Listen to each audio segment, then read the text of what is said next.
On the morning of August 7, 1945, Dr. Yoshio Nishina stood in the ruins of what had been the Riken Institute's satellite laboratory in Tokyo, trying to comprehend reports coming from Hiroshima. The city had been erased from existence just 24 hours earlier, and the initial descriptions spoke of a single explosive device of unprecedented magnitude. As Japan's leading nuclear physicist and the man who had built the country's first cyclotron, Nishina believed he understood atomic theory better than anyone else in the Japanese scientific community. He had worked with Niels Bohr in Copenhagen. He had published papers on quantum mechanics that were respected worldwide, yet nothing in his experience prepared him for what he was about to discover. Before we dive into this story, make sure to subscribe to the channel and tell me in the comments where you're watching from. It really helps support the channel. What Nishina and his team would find in the ruins of Hiroshima would not only revolutionize their understanding of nuclear physics, but would reveal something so unexpected about the weapon's design that it would haunt them for the rest of their lives. The telegram that arrived at Nishina's laboratory on the afternoon of August 7th contained only fragmentary information. An entire city reduced to rubble. Tens of thousands gone in an instant. A single aircraft, a single device. The military leadership wanted answers, and they wanted them immediately. Had the Americans truly developed an atomic weapon, or was this some new type of conventional explosive deployed on a massive scale?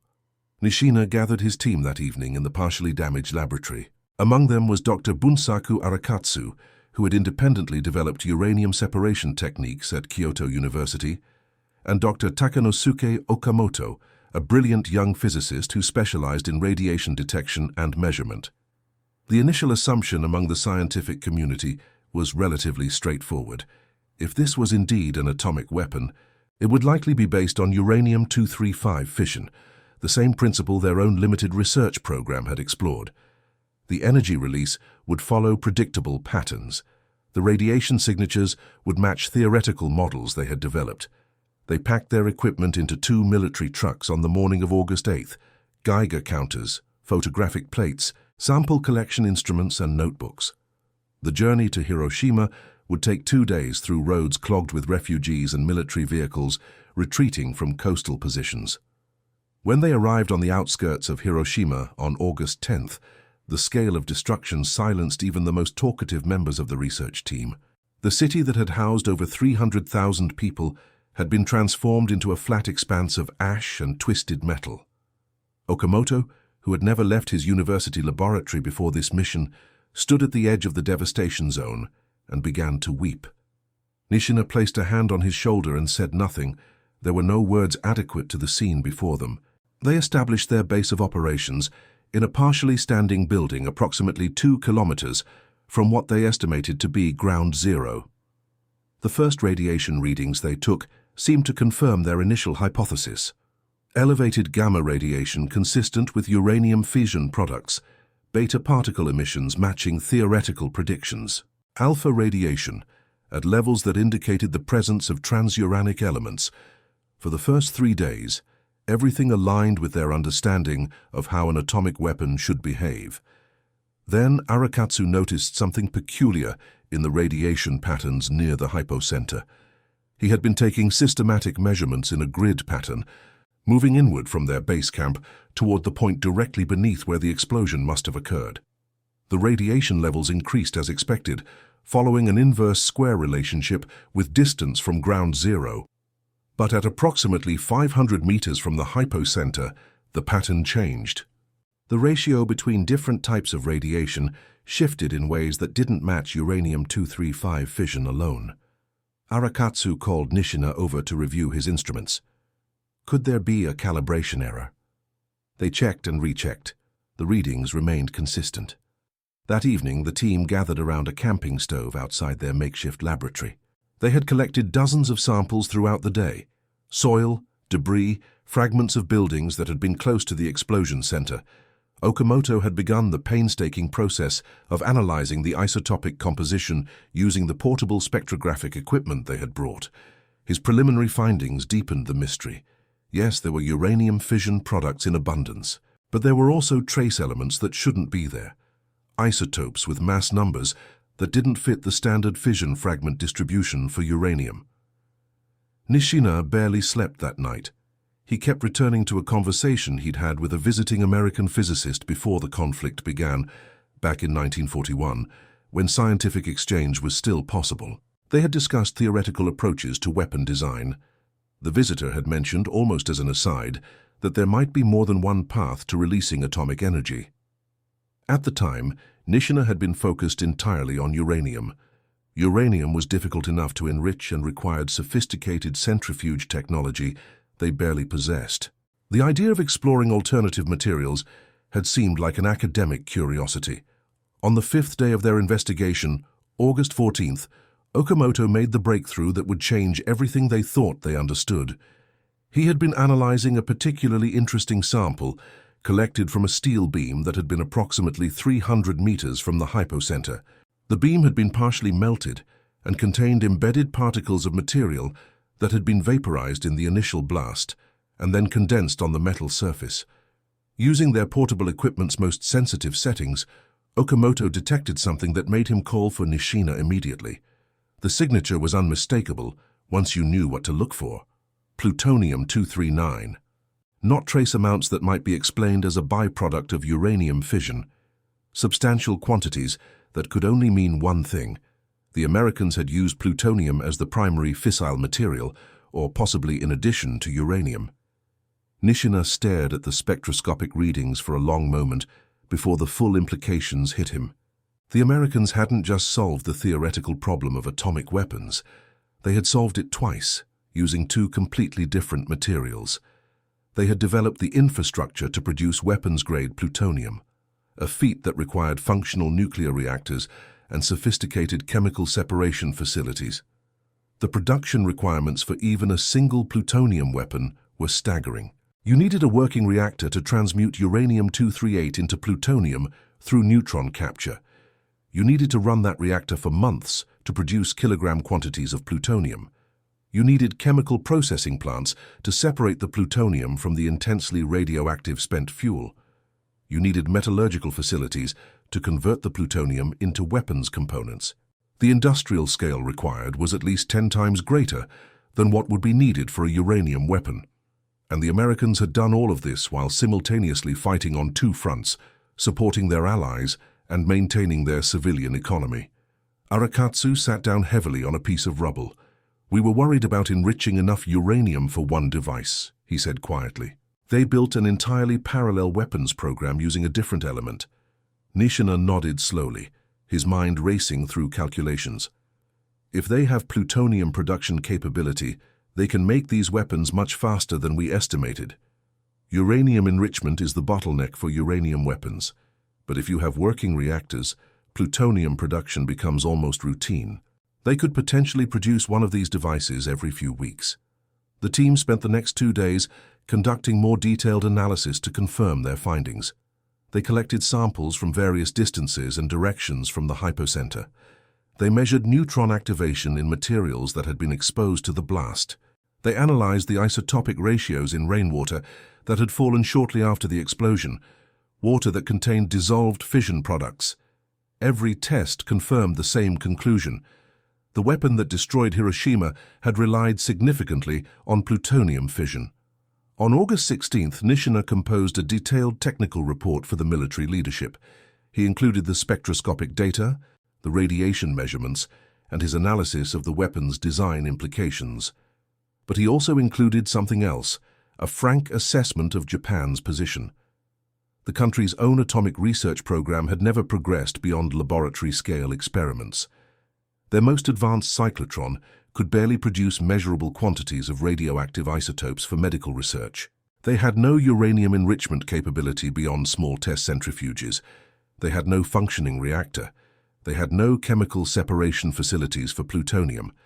And now they knew that the Americans had not one, but two complete nuclear weapons production complexes, both operating at industrial scale. The most devastating revelation came from calculating the resource commitment the American program must have required. Nishina estimated that the infrastructure to produce plutonium weapons would have required at least $2 billion in investment, employed tens of thousands of workers, and consumed electrical power equivalent to a medium-sized city. This was happening while American forces were advancing across the Pacific, while American factories were producing ships and aircraft in quantities that defied imagination, while American farms were feeding not just their own population, but allied nations as well. The sheer industrial capacity on display was almost incomprehensible. Lieutenant Hideo Tanaka, the military liaison assigned to protect the research team, asked Nishina a direct question on the evening of August 16th. "Doctor, if they have this capability, could they have more of these weapons? Could they use another one?" Nishina looked at the young officer and chose honesty over comfort. "If my analysis is correct, they almost certainly have more.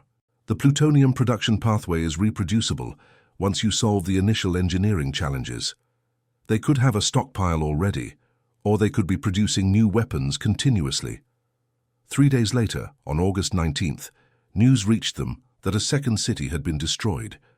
Nagasaki had been struck by another atomic weapon on August 9th, while Nishina's team was still conducting their initial survey of Hiroshima. The team received authorization to split up. Arakatsu would lead a group to Nagasaki to conduct comparative analysis. Nishina would continue work in Hiroshima. Okamoto would transport samples back to Tokyo for more detailed laboratory study. When Arakatsu returned from Nagasaki 2 weeks later, his findings confirmed their worst suspicions.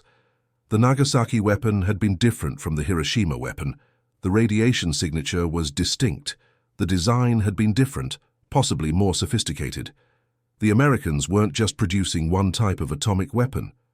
They were experimenting with multiple designs, refining their technology, treating nuclear weapons development as an ongoing engineering program rather than a singular desperate effort. The team's final comprehensive report, completed in mid-September 1945, painted a picture that went far beyond the immediate horror of the 2 destroyed cities. Nishina and his colleagues had uncovered evidence of an industrial and scientific capability that represented a fundamental shift in the nature of warfare. The Americans had successfully mobilized their entire economy toward a single goal. They had recruited the world's best scientists, many of them refugees from occupied Europe. They had built facilities in remote locations that rivaled entire Japanese industrial districts in scale. They had solved extraordinarily difficult technical problems that the Japanese scientific community had barely begun to address. But there was something else in the data that troubled Nishina deeply, something that emerged only after weeks of analysis. The weapon that destroyed Hiroshima had been remarkably efficient. The percentage of fissile material that had actually undergone fission was much higher than theoretical calculations suggested should be possible. This implied sophisticated design work, careful attention to neutron reflection and compression, possibly innovative triggering mechanisms. The Americans hadn't just solved the basic physics problem. They had optimized their weapons for maximum yield per unit of fissile material. This was the work of engineers and designers who expected to be building many of these devices and wanted each one to be as effective as possible. Dr. Okamoto spent months in his Tokyo laboratory analyzing the samples they had collected. He developed new techniques for measuring extremely low concentrations of isotopes. He published papers after the occupation authorities permitted scientific publication to resume that became foundational texts in nuclear forensics. One of his most significant findings concerned the neutron spectrum of the explosion. By analyzing the patterns of neutron activation in various materials, he could reconstruct details about the weapon's design that even direct examination of an intact device might not have revealed. The neutron flux at the moment of detonation had been extraordinarily high, suggesting a very rapid and efficient fission chain reaction. Years later, when Nishina was allowed to correspond with American colleagues as part of the post-conflict scientific reconciliation efforts, he asked cautious questions about the wartime atomic program. What he learned confirmed everything his Hiroshima investigation had suggested and more.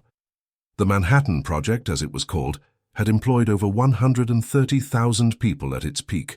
It had constructed entire cities in remote locations. It had used more than 10% of all the electrical power generated in the United States at one point. It had involved the development of completely new industries, from uranium mining and refining to exotic metallurgy to radiation detection equipment. The plutonium production reactors at Hanford had been engineering marvels. Each reactor was cooled by pumping thousands of gallons of water per minute from the Columbia River. The chemical separation plants had processed tons of intensely radioactive material using remote-controlled equipment. The metallurgical facilities had developed techniques for handling one of the most toxic and difficult materials ever isolated. And this had all been accomplished in less than 3 years, from conception to operational weapons. But perhaps the most significant revelation for Nishina came from understanding the decision-making process. The Americans had pursued multiple approaches simultaneously because they couldn't afford to bet everything on a single technology. They built gaseous diffusion plants for uranium enrichment, while also developing electromagnetic separation. They built plutonium production reactors while continuing uranium enrichment efforts. When one approach hit technical obstacles, others continued forward. This parallel path strategy required enormous resources, but virtually guaranteed success. Nishina often reflected on a conversation he had with Arakatsu in the autumn of 1946. They were walking through the rebuilt section of their laboratory, discussing plans to resume peaceful nuclear research. Arakatsu posed a question that had been troubling him. What would have happened if we had discovered the plutonium evidence earlier? If we had understood the scale of the American program months sooner? Would it have changed anything? Nishina considered carefully before responding. The information we gathered in Hiroshima didn't change the military situation. The conflict was already effectively over. But it changed our understanding of what industrial civilization is capable of when fully mobilized. It showed us that the limitations we thought existed were actually limitations of scale and commitment, not physics. The data collected by Nishina's team became invaluable in unexpected ways. When the international scientific community began studying the medical and environmental effects of nuclear weapons, the Hiroshima and Nagasaki surveys provided baseline information that couldn't be obtained any other way. Okamoto's techniques for measuring isotopic ratios became standard protocols. The radiation maps Arakatsu had created were used to correlate exposure levels with health outcomes for decades afterward. In 1951, Nishina was diagnosed with terminal illness, likely related to his radiation exposure during the Hiroshima investigation. He spent his final months organizing his notes and ensuring that the scientific knowledge gained from the tragedy wouldn't be lost. He wrote extensively about the responsibility of scientists in an atomic age. He argued that the technical capability to create such weapons meant humanity had to develop corresponding wisdom about when and whether to use them. One of Nishina's last papers, published posthumously, examined the psychological impact of the Hiroshima investigation on the scientific community. He wrote about the moment when he realized that the plutonium signature meant the Americans had an entire parallel weapons program. It wasn't just that we had been defeated, he wrote. It was that we had been operating in a completely different category of industrial and scientific capability. We were solving problems at the laboratory scale, while they were solving them at the level of an entire industrialized nation.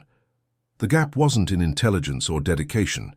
It was in resources, infrastructure, and the ability to coordinate complex efforts across thousands of people and multiple years. Arakatsu continued radiation research for decades after the conflict ended, becoming a leading advocate for nuclear non-proliferation. He often cited the Hiroshima investigation as the experience that shaped his worldview. When you stand at ground zero, he told a conference in 1963, and you understand not just what happened, but how it was made possible, you realize that humanity has created something it may not be wise enough to control. The technical achievement was remarkable. The industrial coordination was impressive, but the human cost was devastating, and the potential for future catastrophe is limitless. Okamoto became a professor at Tokyo University, where he trained generations of nuclear physicists. He maintained detailed records of the Hiroshima investigation and often used them in his teaching. His students learned not just about isotopes and radiation, but about the broader context of scientific responsibility. He would show them the spectroscopic readings from August 1945 and explain what each peak represented. This line shows plutonium-239, he would say, pointing to a specific feature in the data. This tells us that somewhere in the United States, there were reactors running for months, workers processing radioactive material, engineers solving unprecedented technical challenges. This single line represents thousands of people and millions of dollars of investment. The notebooks and reports from the Hiroshima investigation were preserved and eventually deposited in research libraries.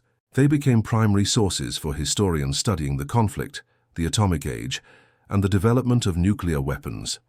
The detailed measurements provided hard data that complemented and sometimes corrected the records kept by the American weapons program. The Japanese scientists had approached the aftermath from a different perspective, focused on understanding rather than deployment. Their observations captured details that might otherwise have been lost.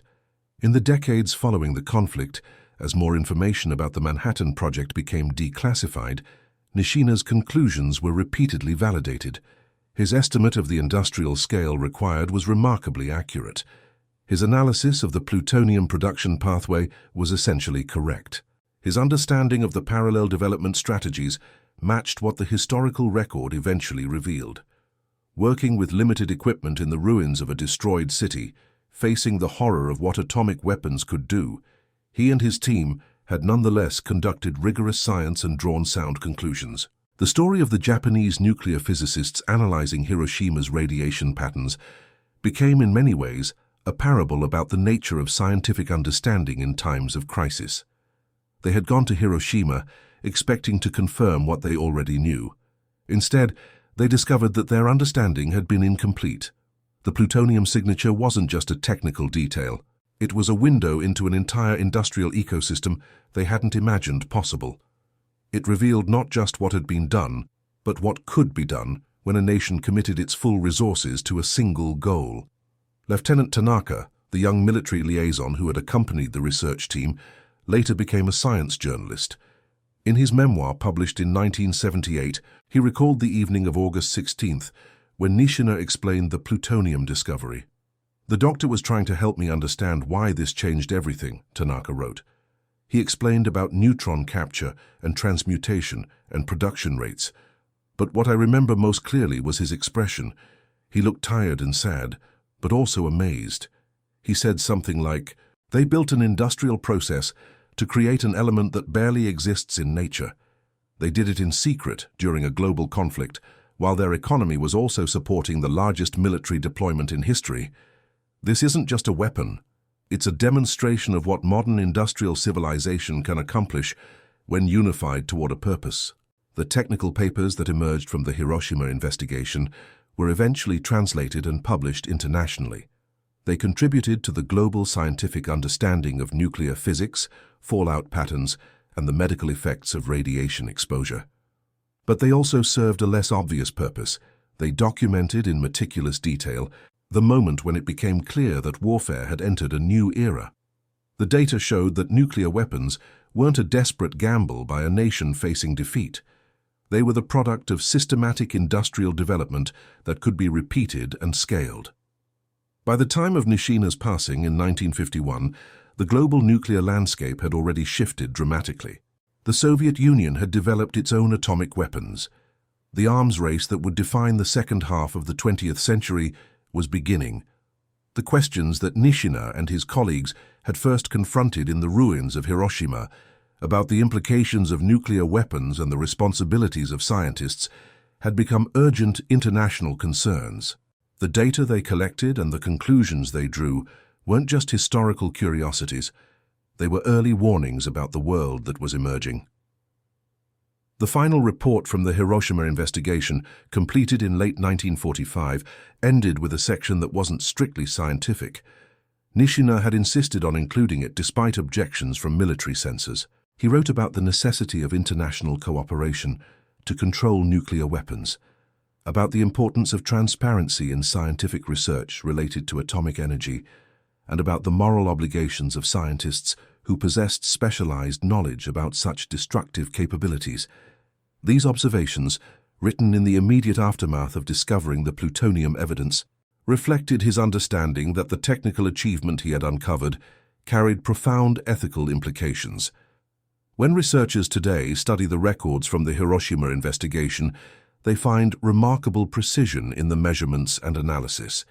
With equipment that would be considered primitive by current standards, working in difficult conditions, grieving the massive loss of life around them, the Japanese physicists nonetheless produced data that remains scientifically valid. Their work demonstrated that even in the most challenging circumstances, rigorous scientific method could yield reliable insights. But it also demonstrated something else, that understanding the technical details of a catastrophe doesn't diminish its horror. If anything, understanding the industrial scale and systematic planning that made such weapons possible made the human cost even more difficult to accept. The legacy of Nishina's team extended beyond their immediate findings. They established protocols for nuclear forensics that informed international arms control efforts.